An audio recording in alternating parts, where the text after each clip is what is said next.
Hey guys, it's Kelly with Red's Reality. A little while back, a lady who runs our local food group, Lindsay, invited me over to a fermenting party.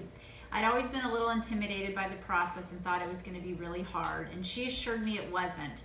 I know the health benefits of fermented foods are amazing. The probiotic benefits are out of control. So I thought, you know what, I'm just going to go, I'm going to check it out. And sure enough, it was so easy. So I thought I'd show you guys how to do it today.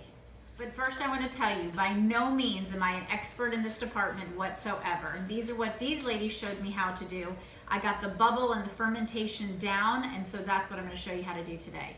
Hey, so I have convinced my mother and one of my besties to come with me, and they're just so thrilled right now at the idea of doing this.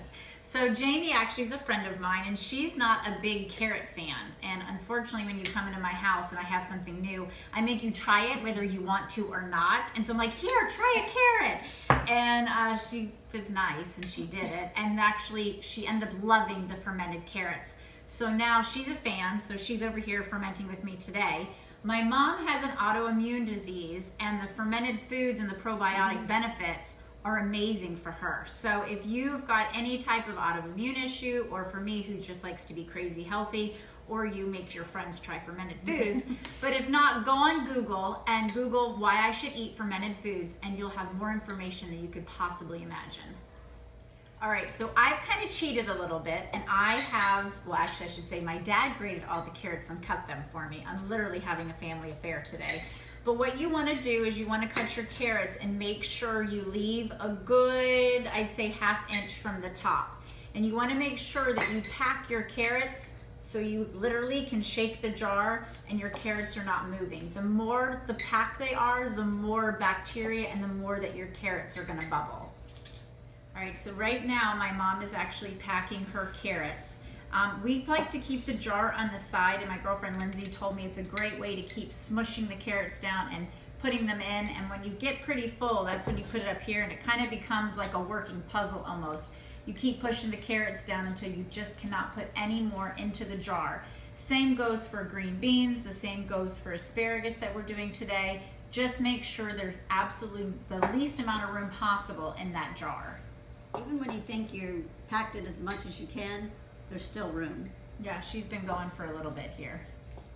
Okay, so we have a couple of different variations going on right now. I'm going to do a garlic and dill carrot. My mom is going to do a ginger carrot, and Jamie has got green beans, and she's gonna do a garlic green bean right now. So if you have one of these quart-sized jars, you're gonna put a tablespoon of salt down on top.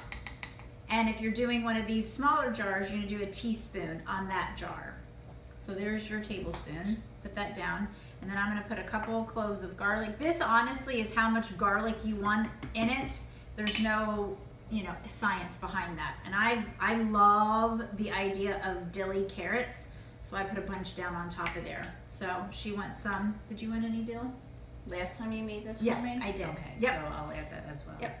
And then after you put that in, you're gonna pour the water. You make sure this is filtered water, and you're gonna pour it all the way down, and make sure you cover your carrots, and you wanna make sure your carrots do not rise at all up out of the jar. That's how you know you've had them packed. And then all you're gonna do is screw this jar on really tight. You're gonna leave it on your counter for 5 days, and you're gonna have this nice bubbly mixture. And then from there, you just go ahead and pop it in your fridge and enjoy your carrots, and that is it. Once you have filled the jar with water, make sure you screw the cap on nice and tight.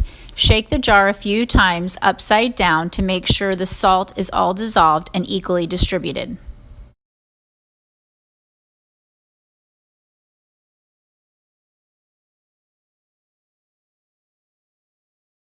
Well, I hope you found this information helpful, and I also hope that you'll try fermenting foods in your own kitchen.